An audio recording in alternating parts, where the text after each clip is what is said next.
Have you ever wondered why Radagast the Brown never ventured beneath the roots of the misty mountains, never dared to whisper a spell in the dark halls of Khazad-dum where the echoes alone might answer? The question drifts like fog over the Anduin, curling through the reeds and silver mist, brushing the starlight mirrored on the slow river. You stand at its edge now, watching the moon's faint shimmer slide between willow branches and hearing a distant hum, not of elves or men, but something older, something that has been here since stone first learned to sing.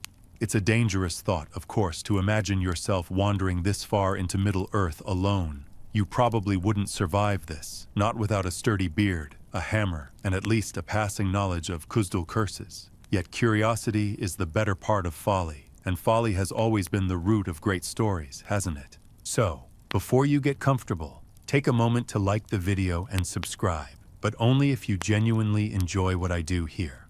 I'm really curious, from which part of the world are you watching this video? Write your country in the comments. Let's see how far this little story has traveled. The mists swirl as you listen, and the river's whisper deepens into what sounds suspiciously like a chorus of forgotten voices. They speak of Durin, the Deathless King, the first of the Dwarves to awaken under the stars at Mount Gundabad, whose reflection was crowned with 7 stars in the still waters of Khazad-dum. The elves claim he was the eldest of Aula's crafted children, born before the world was ready, hidden away until the One had sung the last note of creation.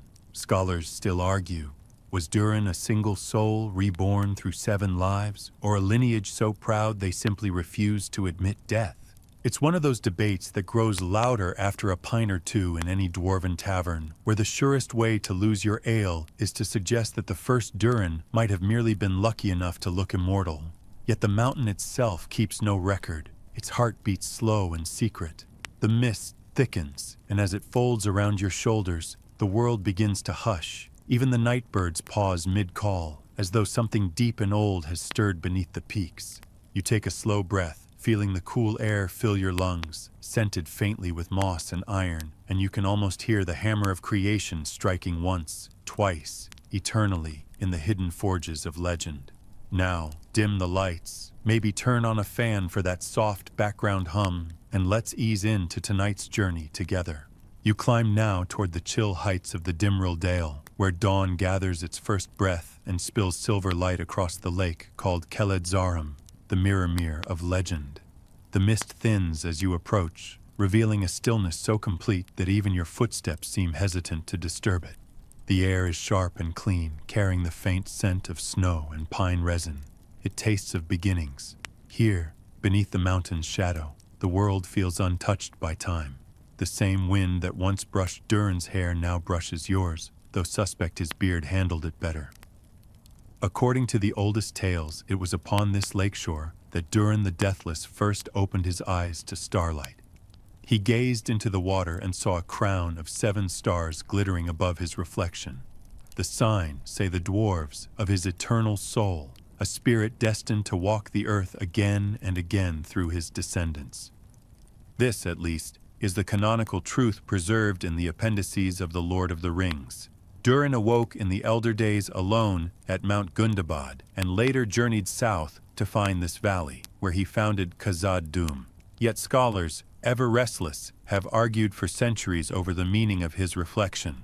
Some insist that the stars above were a celestial omen, placed by the Valar themselves. Others whisper that the vision came from within Durin's own heart, that he did not see stars at all, but the light of Aule, his maker, still burning behind his eyes. A more obscure tidbit, hidden in the fragment known as the Song of the 7 Fathers, tells that Durin stood by the lake for 7 nights and did not speak, fearing that to break the silence would shatter the perfection of what he saw. It's a poetic image, though one can imagine a nearby raven muttering, "All very mystical, but isn't he cold yet?" Dwarves, for all their gravity, were never immune to self-deprecating humor. There's a Khazad-dum proverb that translates roughly to, "The mountain is patient, but my stomach is not." You picture Durin, stoic and timeless, yet perhaps also mildly hungry. When at last he moved, Legend says he pressed his hand to the rock beside the lake and felt it pulse faintly, as though the mountain itself recognized its master. From that moment, he knew this would be his realm, his forge, his heart. The first of all halls was not carved by chisel, but imagined, a vision of endless chambers filled with song and flame. As you gaze now upon Mirror, it still holds that dream, unbroken, though the king and his kin have long turned to dust. The water lies untouched by wind, a mirror not for mortals but for memory, and in its depths you see, perhaps, the faintest shimmer of 7 stars. For a heartbeat, you wonder whether Durin's spirit still walks these lands, reborn as each new heir bearing his name. The debate among lore masters rages endlessly. Is the line of Durin one immortal soul reborn through ages, or merely a proud lineage honoring their forefathers' legend? Tolkien himself left it gently unresolved, as if to say that some mysteries are best left humming quietly in the dark. You kneel by the lake's edge and watch the stars ripple across its surface. The wind stirs again, whispering through the pines like an old dwarf clearing his throat to begin a song. And for a moment, you feel the pull of the deep, the promise of halls glittering with mithril, and the sound of laughter echoing off living stone. A small, wry smile touches your lips. Even in wonder, dwarves found a way to argue, and in their arguments, they built eternity. You rise, the first light of dawn gleaming faintly on the lake, and behind you, the mountain waits, patient, proud, and heavy with stories yet to be told. You descend from the still lake, the hush of dawn fading behind you as the wind begins to hum through the ridges like an old forge bellows. And as you make your way down the narrow path into shadow, the story broadens. For Durin was not alone in spirit, even if he walked the world before all others of his kind. The elves say Aula, the smith of the Valar, could not wait for Ilúvatar's children, and so, impatient as only a craftsman in love with his work could be, he shaped 7 fathers of the dwarves in secret beneath the mountains of Middle-earth. They were born not from song or sea foam, but from rock and resolve, shaped with hammers of flame and hearts tuned to endurance.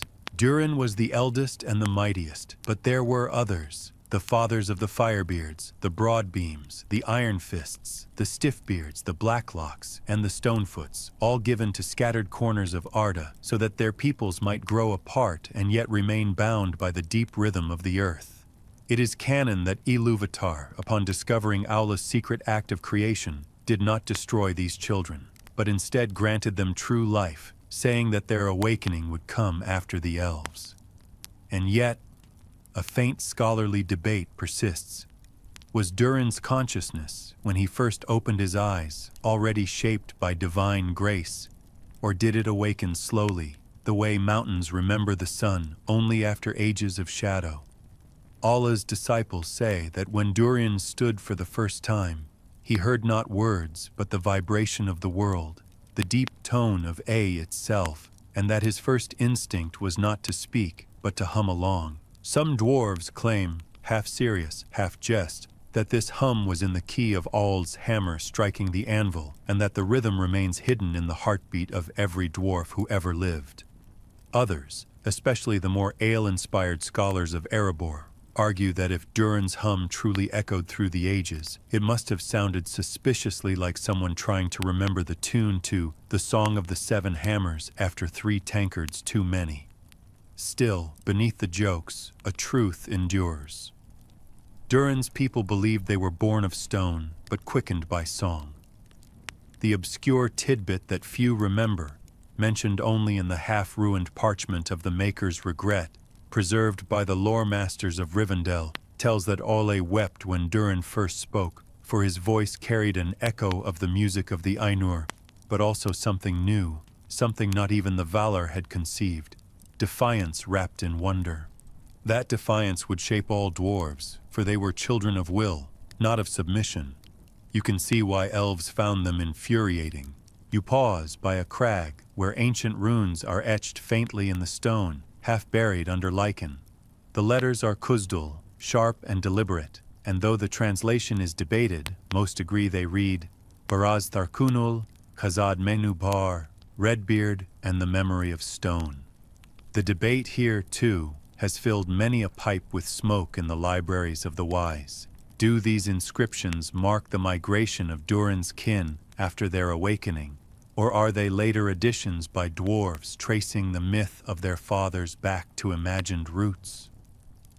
Elrond once suggested that the seven fathers might not have been created simultaneously, but awakened at different ages, scattered across the mountains to ensure that no single clan could forget humility. The dwarves, for their part, have always laughed at that theory. Humility is not a mineral found in any known seam of rock. There's an old Khazad jest that goes, "Ask an elf to count the stars, he'll write poetry. Ask a dwarf, he'll build a ladder and check." The line gets a laugh even among elves, though they pretend otherwise. Yet it is this very pride that fueled their greatness. They mined where others feared to tread. They forged wonders that even the Noldor admired, and they spoke names of power in a tongue no other race could master. The elves had their songs, the dwarves had resonance. Still, another question lingers among historians. When Auli struck his anvil and shaped Durin's kin, did he embed within them the echo of his own guilt? Some lore masters think so, that the dwarves inherited his yearning for creation without permission, a secret need to prove themselves worthy of existence.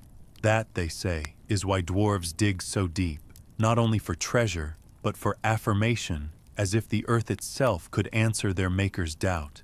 And perhaps that's why they never stop forging.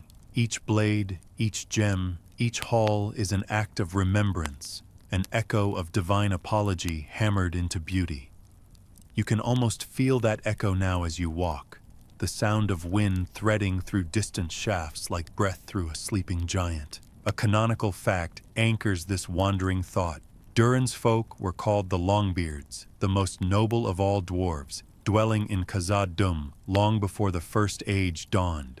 They alone possessed the secret of working true mithril, that silvery metal lighter than a feather, yet harder than dragon scale. The elves called it Moria silver, the men named it true silver, but to the dwarves it was simply Khazad-dum, the blood of the mountain. A single vein of it could make a kingdom rich beyond measure and arrogant beyond redemption.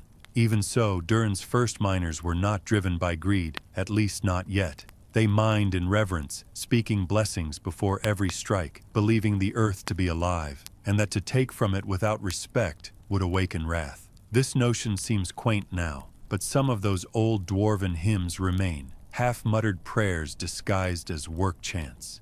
The rhythm, the scholars say, mirrors the deep bass patterns of the Ainulindala, the music of creation, which is why certain resonances within the deep caverns can still make a listener tremble without knowing why. There's one particularly strange legend, though, an obscure tidbit from the Chronicle of Narrak-dum, preserved only in fragments and entirely ignored by the serious academics of Gondor, that claims Durin once held a debate with the mountain itself. He had asked it, "Who made whom?" And the mountain had replied, "We were shaped together." Whether this is metaphor or metaphorical madness is anyone's guess, but it lingers, poetic and unsettling.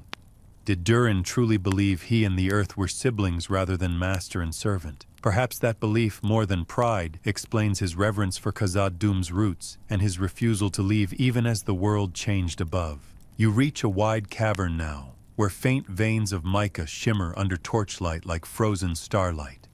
Imagine Durin standing here before any hammer struck, whispering to the stone, not to command it, but to invite it to join his work. You can almost hear the faint hum of that first vibration still resonating, thousands of years later. The dwarves say that's why Khazad-dum's foundations never crack. It was built in harmony with the mountain's pulse. A pity that harmony would one day break under the weight of flame. For now, though, the halls still echo with laughter in your mind's ear. You think of those 7 fathers scattered across Arda, each carving his legend from granite and willpower, and you can't help but smile. If ever there was proof that stubbornness can become a theology, it is here, in the legacy of Durin and his kin. The echoes deepen as you move farther in, and for a moment, You swear the stone itself hums a low chord of approval, as if to say, the song continues. The light of dawn fades behind you as you enter the deep heart of Khazad-dum, and the world shifts again. The air thickens, filled with the scent of rock dust, old fire, and oil from long-forgotten forges. Here, beneath the crown of the mountains, the kingdom of Durin rose like a dream carved into eternity. No elf could match it, no man could truly imagine it. The dwarves called it Khazad-dum in their secret tongue, though men later knew it by its Sindarin name, Moria, the Black Pit, spoken half in awe, half in dread. But to Durin, it was never a pit. It was a cathedral of stone, an unending labyrinth of craft and courage, where the rhythm of hammers was as sacred as prayer. When you close your eyes, you can almost hear it now. The measured clink of metal, the soft roar of the furnaces, the murmured songs of miners working in unison, voices rising and falling in deep resonance that made the very walls vibrate. The canonical truth tells that Durin and his folk delved deeper than any other race, uncovering mithril, that silvery, untarnishing metal of unimaginable worth, so light that it floated on water, yet so strong that it could turn dragon flame. From it, they forged crowns, rings, and armor that glimmered like moonlight on a mirror. Even the elves of Eregion, neighbors beyond the western gates, came to trade and learn. It was here that Durin's friendship with Celebrimbor began, a rare bond between hammer and anvil, forge and flame. Together, they built wonders, doors that opened to the whisper of friendship, bridges that shone like woven starlight, halls whose ceilings caught torchlight and returned it as dawn. But for every marvel carved into Khazad-dum, there was also a shadow, a quiet greed that whispered from the depths. You can't blame them entirely. After all, who could resist the lure of mithril? Imagine finding a metal that never fades, never breaks, never rusts. You'd probably start counting your coins before breakfast, too. Dwarves, however, turned it into a ritual. They mined by moon phases, believing mithril veins glowed brighter when the stars aligned with Durin's crown, those 7 stars first seen in Mirrormere. Whether this belief held any truth or simply gave them an excuse to drink under the night sky, no one can say. The obscure tidbit preserved in the Chronicle of the Silver Vein says that Durin himself forbade the word greed from ever being spoken within the mines, claiming that hunger for the beautiful is not greed, but longing fulfilled. It's a noble sentiment, though one suspects his accountants felt differently. Still, the grandeur was undeniable. 30 miles of halls, each column carved in the likeness of mountains, every anvil blessed with a runic prayer before its first strike. The dwarves built with precision that defied imagination. Floors smooth as glass, archways so mathematically perfect that sound carried without echo, allowing their choirs to sing deep hymns without distortion. The elves might have built with grace, but the dwarves built with geometry. Yet among scholars, there remains a lingering debate that touches both legend and pride. Did Durin truly build Khazad-dum alone, or did he inherit remnants of something older, something from before the First Age? Some point to tunnels that predate even dwarven chisels, formations of smooth, circular stone far below the known maps, as if carved by heat or a forgotten art. The elves whisper that those were made by fire spirits, remnants of Morgoth's deep forges, and that Durin's miners merely rediscovered them. Dwarves, naturally, reject the idea outright, suggesting, with a typical hint of sarcasm, that elves would attribute every hole in the ground to divine mystery rather than good craftsmanship. Still, the evidence persists. Tunnels older than memory, and carvings whose runes belong to no known script. Perhaps, as some lore masters suspect, the first halls of Khazad-dum were carved not by Durin's hammers, but by the pulse of the mountain itself, waiting for his people to finish what the world had begun. As you move through the imagined grandeur, torchlight flickers across unseen gems embedded in the walls, and you picture the miners singing as they worked. There's a dwarven saying that stone is a better audience than men, and it's easy to see why. It never interrupts, never forgets, but it might remember too well. Deep beneath the laughter and industry, the mountain's tone began to change, the resonance darkening ever so slightly. The dwarves of later ages would say that the stone began to sound unhappy. No one listened closely enough to understand why. Even so, Durin's kingdom flourished. The forges burned day and night, powered by subterranean rivers and the ingenuity of dwarven engineers who built air shafts that breathed like lungs. The elves of Eregion sent silver, and the dwarves sent gold. Trade thrived, songs of cooperation echoed through the valleys. It was, by all accounts, a golden age of harmony between races, a fleeting miracle, as history loves to prove. Durin himself became more than a king. He was myth in motion. His crown of 7 stars became the symbol of his house, said to glow faintly in the darkest depths. He would walk alone through his mines at night, holding a single torch, listening to the song of the stone, and the dwarves swore that where he walked, the walls brightened as if in greeting. A scholar from Numenor once wrote that Durin was as patient as time, as proud as steel, and as merry as a mountain goat after ale. You can almost imagine that last part. The old king chuckling at a joke only the rock would understand. Yet beneath the humor, the shadow grew. Every swing of a pick brought them closer to something sleeping beneath the mountain, something older than even Durin's dreams. The dwarves called it Durin's bane only after it awoke, but whispers claim the mountain had begun to sigh long before. Faint tremors, echoes that didn't belong, a heat in the lower tunnels that made the miners sweat even in winter.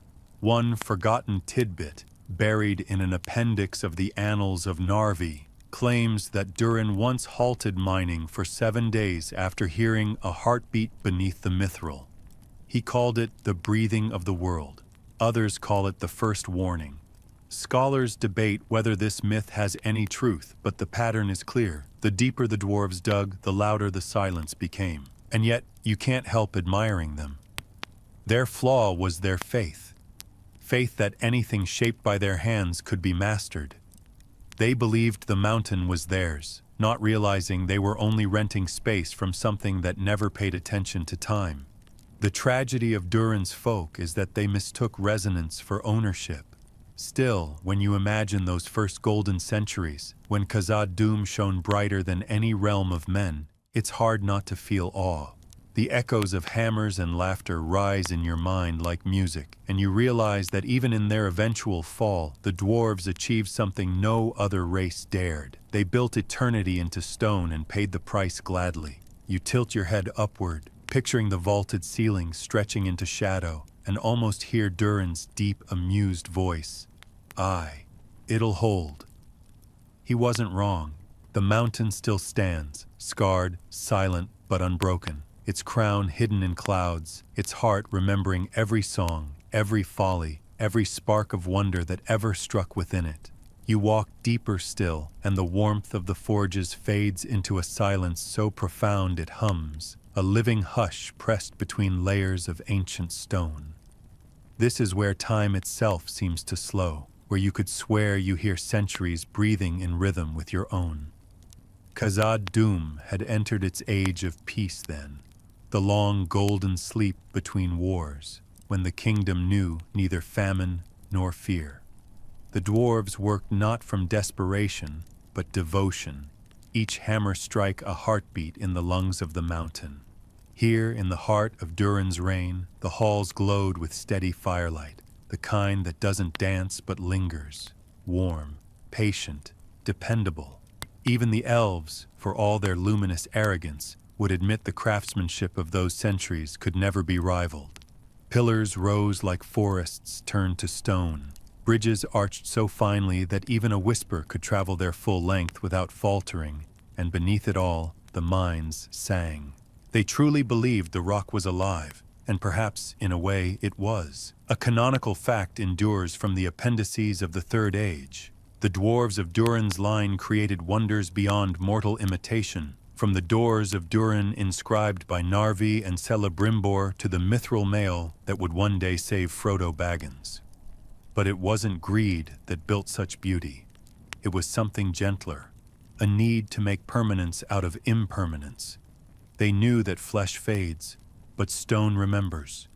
You can see them now, bearded, proud, a bit argumentative, yet humming as they polish gold that would never dull. Their jokes echo softly down the centuries, and you can't help but grin. A dwarf without a hammer, one proverb went, is just an unusually dense philosopher. Durin's kingdom thrived in that rhythm of light and laughter.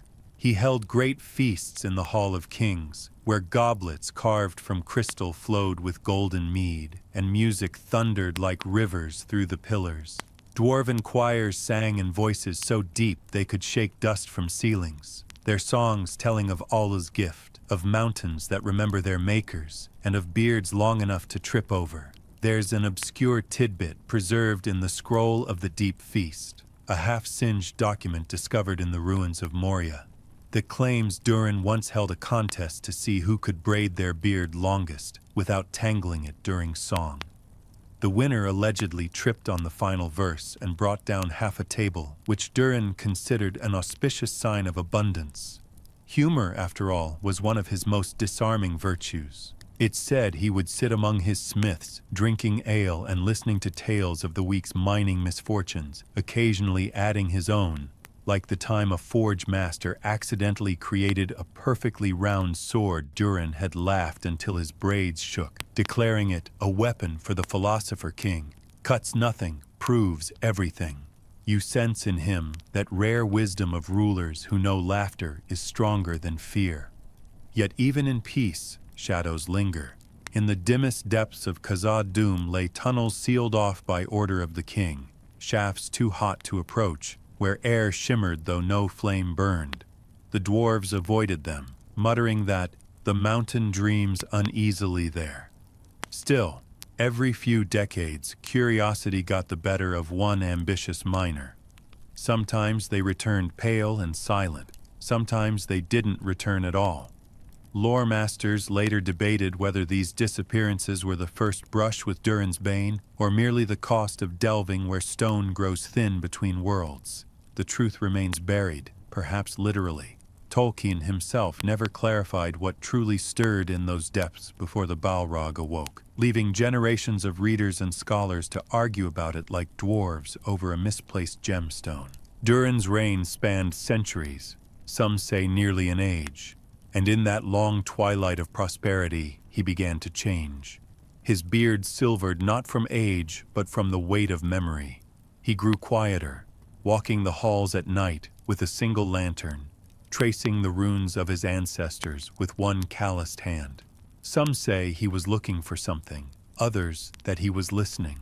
There's a lesser-known fragment, the Lament of Khazad-dum, that describes how Durin would descend alone into the mines and lay his palm upon the stone, whispering, "Not yet." What he meant, no one knows. Some interpret it as resistance to the pull of death, others as defiance toward prophecy, for even the Deathless King knew the day would come when his shadow met another's. But for all his solitude, Durin was not mournful. His people loved him fiercely, for he ruled not from a throne, but from a forge. When a miner broke a tool, he fixed it himself. When a craftsman invented something new, Durin was the first to test it, even if it occasionally exploded, which, according to a humorous entry in the Chronicle of the Smoldered Beard, happened at least twice. He carried himself with quiet dignity, but never distance. His laughter was said to echo down the mountain, deep and rolling, like thunder softened by affection. Still, he had one indulgence that became legend, counting, not gold, not jewels, but memories. Each night, it said, he would whisper the names of all he had met that day, miners, cooks, children, as though reciting a spell to keep their stories alive. "Stone forgets slowly," he once said, "but I would have it never forget at all." It's a beautiful sentiment, and one that makes you wonder whether immortality was his blessing or his burden. The scholarly debate continues. Was Durin truly deathless, his spirit reborn through his descendants, or merely a title passed from one great king to the next? The dwarves believe in the former, that each Durin is the same soul reawakened, guided by memory, though dulled by time. Elves find this absurd, insisting the gift of Iluvatar cannot be so easily circumvented. Men, predictably, argue about taxes. Still, something uncanny weaves through the legend. How else to explain the near-identical faces, the shared voice, the eyes said to gleam like mirrored starlight? Perhaps, as one dusty page from the lost notes of Ori suggests, the mountain itself dreams him back into being. You pause at the edge of a vast chasm, perhaps the bridge of Khazad-dum itself in your mind's eye, and you can almost hear the ghosts of that peace echoing across the gap. The dwarves once called this era the sleep of ages, for nothing stirred but creation. No wars, no dragons, no shadows. The world above shifted and forgot them, but within the stone they built perfection. That was their glory, and their trap. You can't help but feel a twinge of melancholy, knowing how the story will turn. Even the greatest harmony ends in dissonance. Still, as the wind whispers through unseen tunnels and dust dances like pale fire in your torchlight, you think perhaps Durin knew this all along, and still chose to build anyway. There's courage in that, the kind that hums quietly in the dark, patient as granite, eternal as song. The peace could not last. It never does in Middle-earth. Even stone dreams of fire, and fire always wakes hungry. You descend through the imagined tunnels of Khazad-dum, following the same downward spiral Durin once traced, where torchlight dwindles to embers and the air grows heavy, vibrating faintly with a sound too low to name. Down here, far beneath the forges and feast halls, the mountain's heartbeat quickens. The dwarves said that Durin alone dared to walk these depths, his steps echoing like a prayer, his voice steady as he called out greetings to the mountain, and perhaps to what lay sleeping within it. The canonical truth, recorded by Tolkien himself, is that Durin VI would one day awaken the Balrog, a demon of the ancient world. But dwarves whisper that the first Durin had already felt its breath centuries before. There is an obscure tidbit in the Lay of Deep Flame, an apocryphal Khazad-dum song so old it exists only in fragments carved on broken pillars, claiming Durin once saw a shadow that burned without light, moving behind the stone, and that he sealed those tunnels with 7 runes of silver. Scholars dispute the translation. Shadow that burned might simply mean an earthquake, though one suspects even an optimistic linguist would hesitate to call it harmless. The mountain, it seems, had begun to stir in its sleep, and so the king listened harder, pressing his ear to the rock, hearing something vast and distant, the echo of another age, when fire ruled and the world had no mercy. It is easy, in hindsight, to say the dwarves dug too greedily and too deep, but imagine the temptation. Mithril shimmered like frozen moonlight, and veins of it glittered just beyond reach, thin as spider silk, pulsing faintly as if alive. The miners would return pale and trembling, swearing they'd heard whispers in the stone, not voices, but the rhythm of a forge that was not theirs. Durin, cautious but resolute, declared that no fear born of darkness would master the children of Allah, and yet, deep within him, unease grew. One dwarf song tells, perhaps jokingly, though with nervous laughter, that he began to sleep less and mutter more, occasionally demanding that his miners stop humming so he could hear the silence arguing back. Another verse from the same cycle adds a small, dark joke. Our king speaks to the walls, and the walls answer in heat. Dwarven humor, always practical, rarely subtle. Still, beneath those words lies a kernel of terror. What do you do when the mountain that once sang to you begins to growl? Scholars have wrestled with that question for ages. Some argue the Balrog, Durin's bane, was never truly asleep, that it felt every strike of hammer and pick, each vibration a tiny insult to its rest. Others claim the dwarves' own songs, tuned to the deep harmonics of stone, may have reawakened it by accident. Ollie's music and Morgoth's fire, resonating together. Harmony turned to corruption. A fascinating debate, though somewhat ruined by the fact that no one alive has ever tested the theory without also being immediately incinerated. One curious note from the Red Ledger of Dain II mentions an early miner's log referencing heat veins running parallel to mithril deposits, glowing faintly red like capillaries of molten breath. It is, perhaps, the earliest geological record of a Balrog's proximity, though no dwarf at the time dared to admit it. You can almost feel the heat now, rising from the unseen depths, faint, steady, like the exhale of something waiting. Durin's fall began not with battle, but with curiosity. He wanted to understand.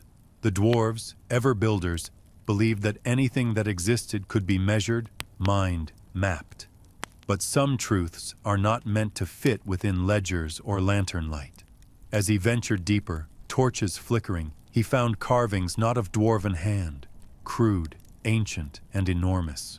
Marks burned into the rock as though drawn by claws dipped in magma. The air trembled. He turned back, his beard singed at the ends, his voice hushed. The miners waited for command, but he said only, "The world beneath us remembers anger." That line, carved later into his tomb, has become a proverb of grim wisdom among dwarves, quoted right before anyone does something catastrophically unwise with a pickaxe. But tragedy, as always, hides behind beauty. For the dwarves' final gift to the world was born of this same fire. Out of fear came innovation, weapons designed to withstand heat, armor etched with runes of cooling, and the first experiments in channeling geothermal flame to power forges. Some historians even credit the Balrog, indirectly, for the dwarves' greatest advances. It's a cruel irony that the shadows stirring made them stronger, until it consumed them. There's a wry dwarven saying about that too. Our ancestors taught us everything except when to stop. You can't help but smile at the humor, though the laughter dies quickly in the echoing dark. Then, one night, the silence broke. The miners of the lower shafts felt a tremor, like a giant exhaling after a long dream. Flames shot from cracks in the rock. The air turned to smoke and ash. Durin descended himself, they say, with axe and torch, followed by 12 of his bravest guards. Only one returned, his beard burned to his chest, his eyes blackened. "The fire walks," he whispered before dying. No one sang in the mines again. And though Durin the Deathless had faced dragons, trolls, and endless years, even he could not face what awoke beneath him. When next he descended, he did not return. Thus the saying, Durin's bane awoke, and Durin slept. The dwarves sealed the lower halls, but the fire's laughter echoed still, faint and mocking, through every corridor. The canonical records call it a Balrog of Morgoth, one of the ancient spirits of flame corrupted in the First Age, fled from the wars of the Valar and buried beneath the mountains. A being older than Khazad-dum, older even than the Silmarils. Some scholars in Gondor suggest that it survived not through power, but through patience, waiting for a race stubborn enough to dig down and find it. Others, more poetic, say it was fate, the mountain's price for harboring pride. Whatever the truth, the result was the same. Khazad-dum began its slow, imperceptible descent from wonder to ruin. The songs grew fewer, the laughter quieter. The stone that once hummed in harmony began to sigh with sorrow. And yet, even as doom crept upward, the dwarves continued their work. It was not denial, but devotion, a belief that as long as the forges burned, the world could not end. As you stand here now, imagining that terrible fire flickering in unseen chasms, you feel the paradox of Durin's legend, that he was both builder and awakener, creator and victim. Without him, there would be no Khazad-dum. Because of him, there would one day be only Moria. You tilt your head, half expecting to hear that infamous roar. The sound Gandalf would one day meet upon the same bridge, but tonight it is quiet, save for the memory of heat, and you realize something profound. The story of Durin's fall is not about greed or punishment. It's about the peril of listening too closely to the world you love. The mountain spoke, and he answered. In that answer, everything changed. Time rolls on in Middle-earth like a slow river of stone, grinding down empires, polishing legends, and burying both under dust. Long after Durin the Deathless fell to the fire that had no name, his people endured. Endurance, after all, is the dwarves' truest craft. They do not vanish. They retreat, rebuild, and reforge their sorrow into pride. And so it was that the Longbeards, scattered and broken, carried the memory of their king through exile and silence. The forges of Khazad-dum went dark, but the heart of Durin's folk continued to beat in distant halls. In Erebor, in the Iron Hills, in the Blue Mountains, by the sea. Generations passed, and with each new Durin, hope glimmered faintly like the last coal in a dying hearth. Canon tells us there were 6 Durins after the first, each believed to be his reincarnation.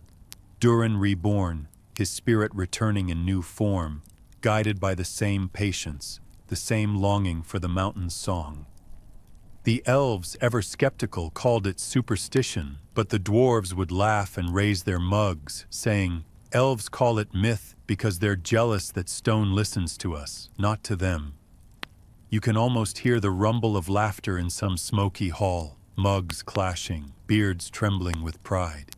And yet, between jest and belief, there lies something deeper. The obscure chronicle of Dain's dream, a half-forgotten tale passed among the Iron Hills, claims that every Durin heard whispers from the deep long before reclaiming a throne. It describes how Durin III, the first of his name to wear the rings of power, dreamt of a lake lit by 7 stars and awoke weeping without knowing why. He forged his crown of mithril and sapphire in memory of that dream, saying it came from a place that remembers me.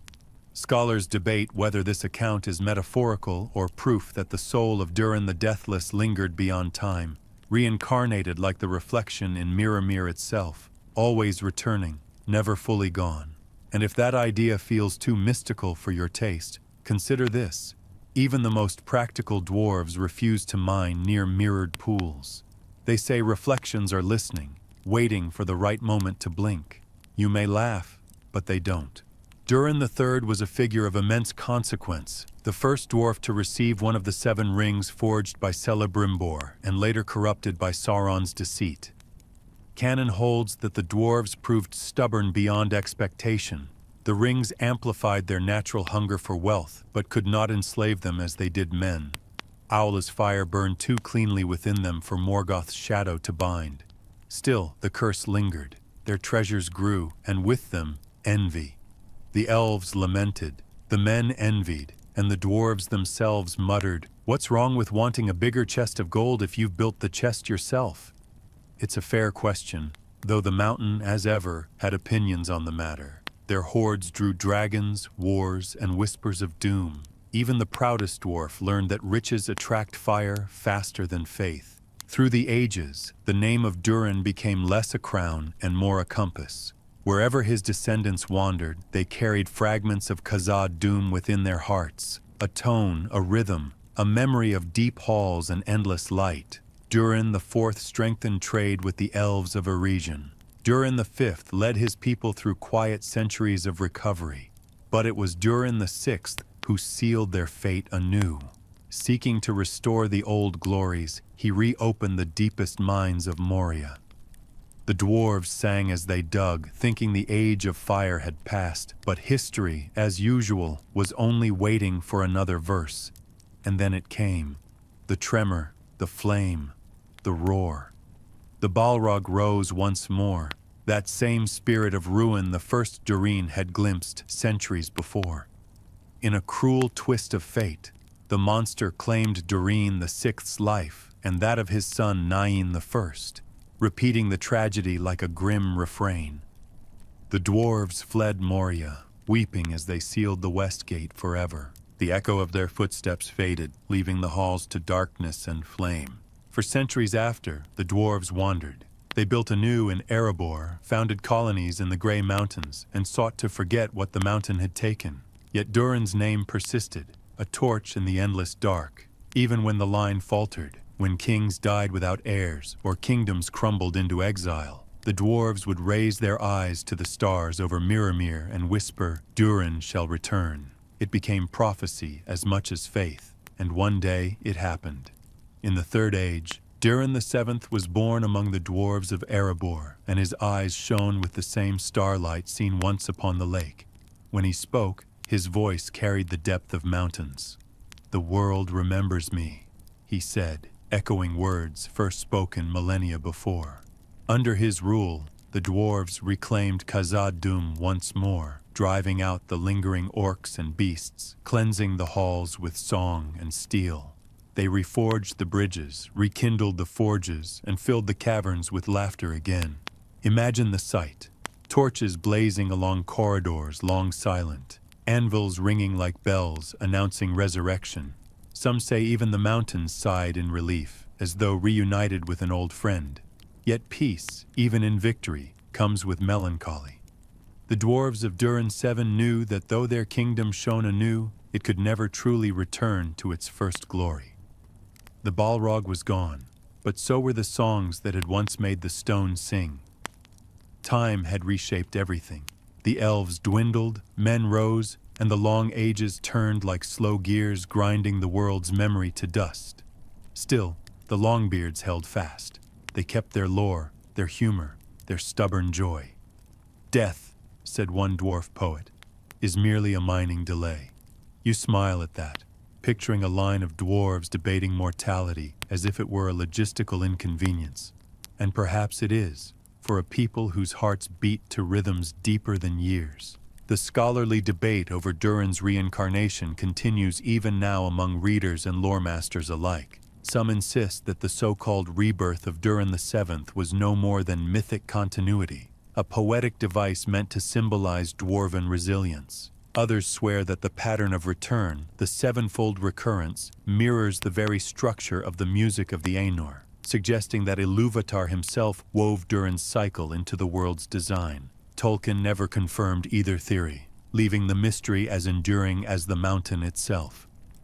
What is certain is this: among the dwarves, the line of Durin is not history, but heartbeat. When one falls, another stirs. When one sleeps, another wakes. And through it all, the mountain listens.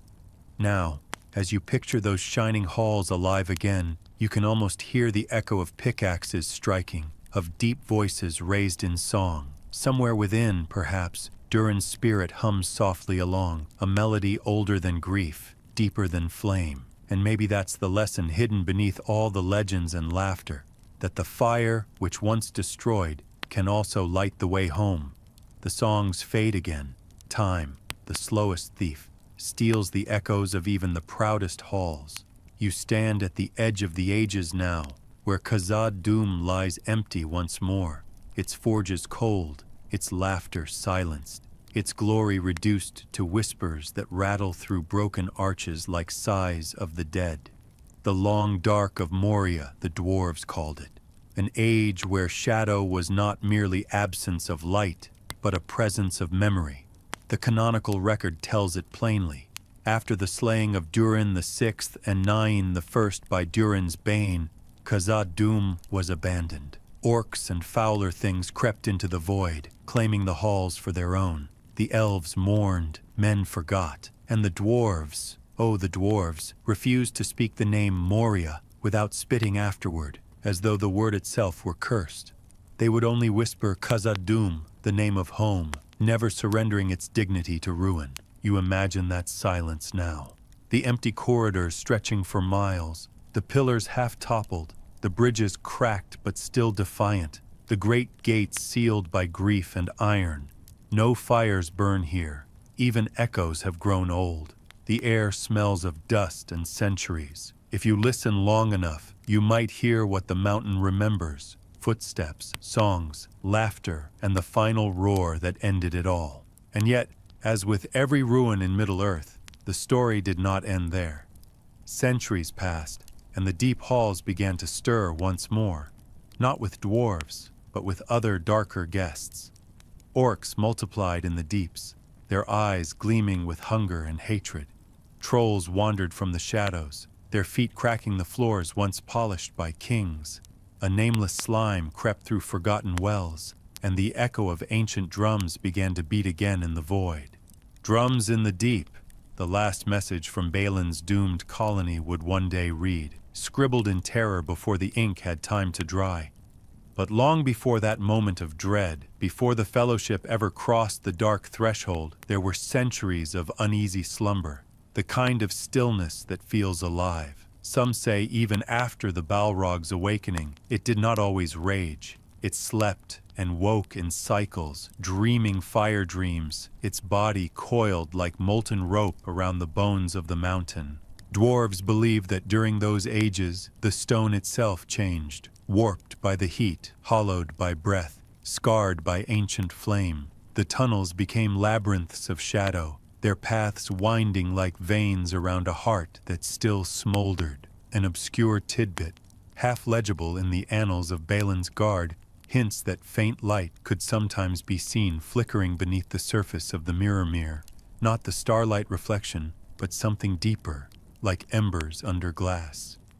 The fire below dreams yet, the scribe wrote before vanishing. Whether this is poetic fancy or the last observation of a dying chronicler, no one knows. Scholars still debate it. Was it merely the echo of the Balrog's presence, or some residual enchantment of Mithril itself, still resonating with Durin's song? Tolkien leaves us no certain answer, as if he too wished the dark to keep some of its secrets. Perhaps it is better that way. Mystery, after all, is what keeps legends alive long after kingdoms fall. When Balin, that brave and stubborn dwarf of Thorin's company, led his small colony back to reclaim Khazad-dum, hope flickered once again. They entered through the Dimril gate with banners raised and hearts high, singing the old songs of Durin's halls. For a time, the fires burned again. They reforged the western gates, reopened the first forges, and sent word to Erebor that Moria lived once more. For 5 years the dream held. 5 years of laughter, of pickaxes striking in rhythm, of deep voices filling the shadows with courage. And then it ended. The orcs came in swarms. The drums began, and the light died all over again. Balin himself was struck down by an orc arrow near Mirrormere, where Durin's reflection once shone. His tomb stands there still, carved with love and grief. Balin's son of Fundin, Lord of Moria. When the Fellowship found it long after, Gandalf read the Book of Mazarbul and said only, "They are coming." It is one of the quietest, most chilling moments in all of Tolkien's lore, a whisper that turns myth into memory. Still, in that tragedy lies a strange comfort. Even knowing the risk, Balin tried.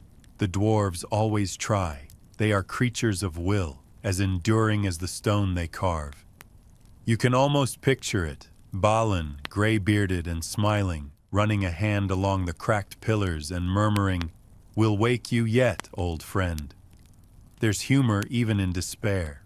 One of the recovered fragments from a fallen guard's journal reads, "We argued for 3 hours over whether to polish the statues before reforging the gate. The orcs attacked before we decided. At least the statues look surprised. It's a grim chuckle, but it's life. The dwarven refusal to die quietly." And so the long dark of Moria stretched through the ages, broken only by flickers of hope and the steady, unseen watch of the Balrog in its firelit sleep. When the Fellowship came at last, led by Gandalf, the darkness was complete, and yet, even then, the walls remembered music. Perhaps you can imagine it, Frodo's faint footsteps echoing where Durin once walked, Gandalf's voice murmuring words in a language the stone half recognized, Gimli's tears glinting like gems in torchlight as he looked upon Balin's tomb. In that moment, Moria was alive again, not with fire,